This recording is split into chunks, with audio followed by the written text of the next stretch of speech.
شاہین صاحب خوش آمدید، السلام علیکم۔ وعلیکم السلام ورحمۃ اللہ وبرکاتہ۔ سہیل شاہین صاحب، ہم مسلسل دیکھ رہے ہیں کہ کوئی بھی حکومت جو ہے ابھی تک آپ کی حکومت کو تسلیم کرنے پہ آمادہ نہیں ہو پا رہی ہے۔ نہ پاکستان کر پا رہا ہے، نہ ایران کر پا رہا ہے، نہ چین کر پا رہا ہے، نہ قطر کر پا رہا ہے، کوئی نہیں کر پا رہا ہے۔ کیا وجہ ہے کہ آپ کسی کو بھی امپریس اپون نہیں کر پا رہے، کنونس نہیں کر پا رہے؟ بسم اللہ الرحمن الرحیم، نحمدہ و نصلی علی رسول الکریم، اما بعد۔ جیسے آپ جانتے ہیں، افغانستان کے عوام نے 20 سال اپنی آزادی کے لیے جدوجہد کی، اس کے نتیجے میں ہم نے آزادی حاصل کیا۔ اس کے افغانستان کے عوام کی حمایت تھی ہمارے ساتھ، اللہ تعالیٰ کی نصرت تھی۔ جو بھی وہ اصول ہے ہم نے وہ شرائط پورا کیے ہیں۔ ہمارے سارے افغانستان پر کنٹرول ہے، ساورنٹی ہے، ریٹ ہے اب دا گورنمنٹ ہے، عوام کا سپورٹ ہے، اور ہم نے یہ توانائی ہے کہ اپنے ملک کے، اپنے عوام کے دفاع کر سکے۔ وہ اہم اصول ہے۔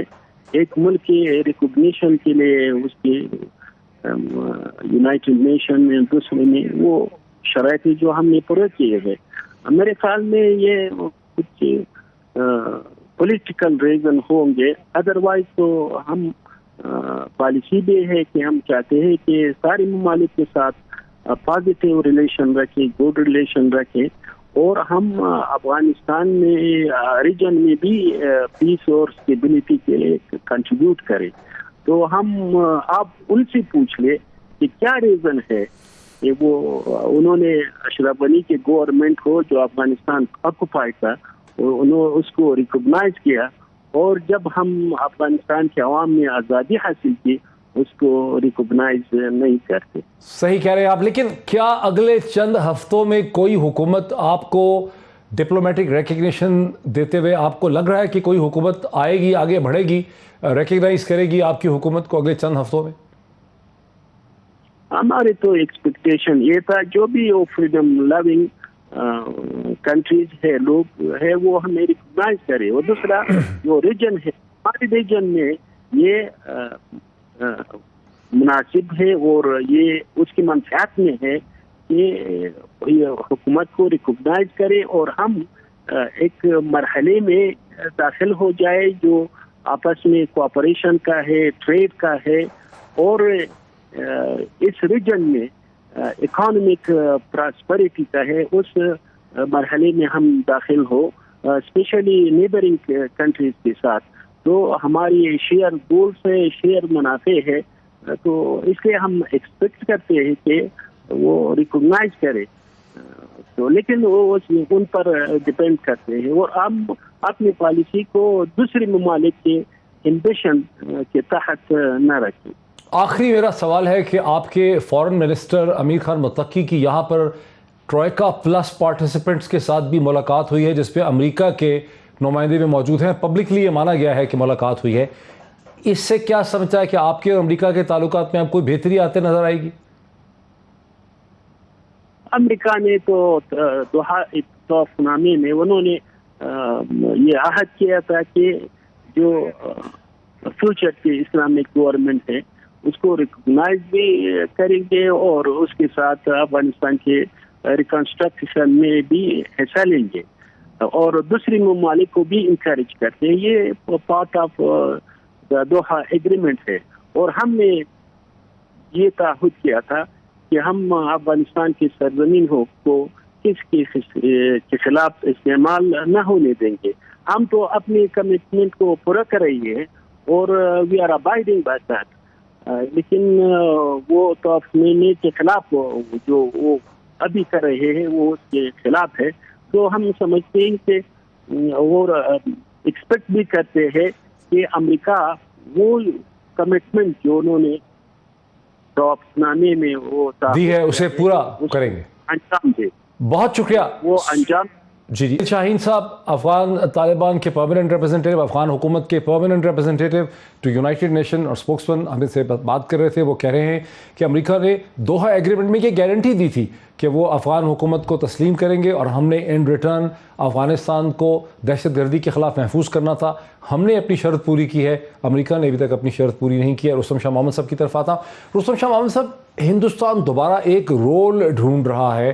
آپ کو لگتا ہے کہ اس میٹنگ سے، جو ہندوستان میں NSS کی میٹنگ ہوئی ہے 2 دن پہلے، ہندوستان نے اپنے لیے ایک نیا رول سینٹرل ایشین ریپبلکس اور رشیا کی مدد سے ڈھونڈ لیا ہے؟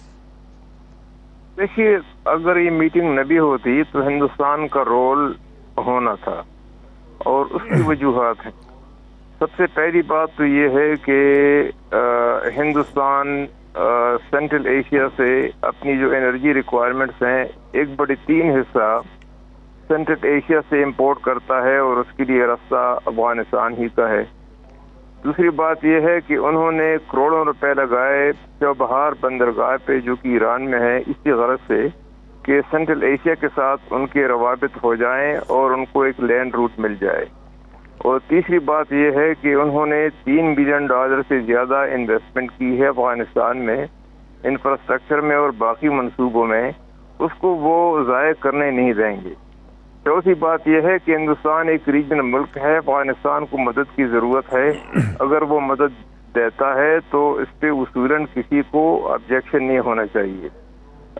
ہاں، یہ بات ضرور ہے کہ طالبان کبھی کسی حالت میں بھی کسی ملک کو ان کی سرزمین کسی اور ملک کے خلاف استعمال نہیں ہونے دیں گے.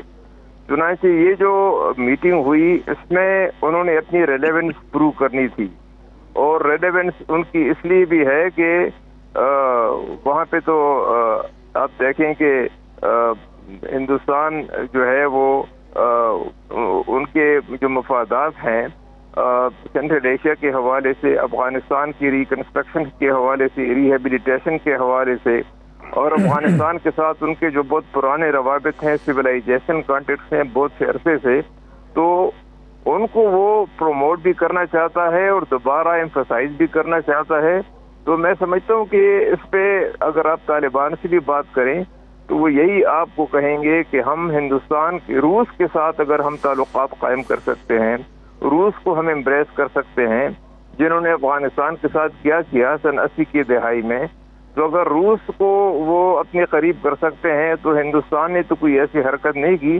ہندوستان کے ساتھ بھی وہ خواہش مند ہے کہ وہ اچھے تعلقات قائم کر لیں، لیکن ان کو جو پاکستان اور ہندوستان کی رقابت ہے ان کا لیکن رستم شاہ محمد صاحب، ایک بہت بڑا فرق یہ ہے کہ پاکستان میں جو ٹروئکا پلس کی میٹنگ ہوئی ہے اس میں افغانستان کے ہیومینیٹیرین کرائسس کی بات کی گئی ہے، ڈیولپمنٹ کے لیے پیسوں کی بات کی گئی ہے، تنخواہوں کے لیے پیسے کی بات کی گئی ہے، انٹرنیشنل ایڈ کی بات کی گئی ہے، بائیکاٹ بند کرنے کی بات کی گئی ہے.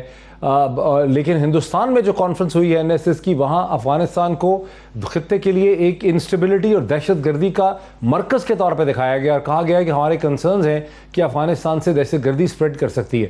تو دونوں جو یہ کانفرنسز ہیں، اسلام آباد کی اور دلی کی، ان کے ٹون ٹینر اور ان کے لب و لہجے میں بہت فرق ہے. یہ اس کا تو آپ کو بیک گراؤنڈ اس کا آپ کو علم ہے. ہندوستان والے تو یہ سمجھتے ہیں کہ ایسا نہ ہو کہ افغانستان میں کوئی ایسے گروہ وہاں پہ روٹس لیں جو ان کے لیے کشمیر میں کوئی مسئلہ بنائیں. حالانکہ ان کو علم ہونا چاہیے کہ افغانستان کے طالبان ماضی میں اس بات کی اجازت دیں گے کہ ان کے ملک کے ان کے ساحل کو استعمال کرتے ہوئے کوئی وہاں پہ کسی اور ملک کے خلاف کوئی کارروائیاں کریں یا ان کو کوئی ٹریننگ دی جائے. ان کو یہ معلوم نہیں ہے ابھی تک. مسئلہ ڈاکٹر صاحب یہ ہے کہ دنیا ابھی تک اس کو ریکگنائز نہیں کر پا رہی کہ اب جو طالبان ہیں ان کا کوئی ٹرانس بارڈر ان کا کوئی امبیشن نہیں ہے. یہ اسٹرکٹلی ایک اسلامک انفورسمنٹ کے لیے ایک موومنٹ ہے، ایک تحریک ہے افغانستان کے بارڈرز کے اندر رہتے ہوئے. المسلمین ہیں، نہ کوئی وہ القاعدہ ہیں، نہ کوئی ان کے ایسے امبیشن ہیں، نہ ان کے پاس وقت ہے، نہ ان کے وسائل ہیں، نہ ان کو اس کی ضرورت ہے. تو اگر یہ بات ان کی سمجھ میں آ جائے ہندوستان والوں کی، تو میں سمجھتا ہوں کہ وہ اپنی پالیسی کو ری پریس کریں گے. جو گراؤنڈ ریئلٹیز ہیں، جو گراؤنڈ ڈائنامکس ہیں، ان کی روشنی میں اپنی پالیسی کو ضرور ریکگنائز کریں گے. جہاں تک پاکستان کی بات ہے پاکستان اور افغانستان کے تعلقات کا تو آپ کو علم ہے، تو پاکستان تو آگے کہ اگر افغانستان میں امن آئے گا تو سینٹرل ایشیا سے ترکمانستان سے گیس پائپ لائن بھی آئے گی اور تاجکستان سے بجلی بھی آئے گی اور افغانستان کی ریکنسٹرکشن میں ان کا حصہ بھی ہوگا، تو پاکستان تو آگے پاکستان یہ سمجھتا ہے کہ افغانستان کی اسٹیبلٹی سے اور امن سے جتنا فائدہ پاکستان کو ہوگا کسی اور ملک کو نہیں ہوگا، اور افغانستان کی انسٹیبلٹی سے جتنا نقصان پاکستان کو ہوگا کسی اور ملک کو نہیں ہوگا۔ تو دونوں مختلف ہیں، ان کا اپنا وہ زاویہ نگاہ ہے، پاکستان کی اپنے دونوں اپروچز میں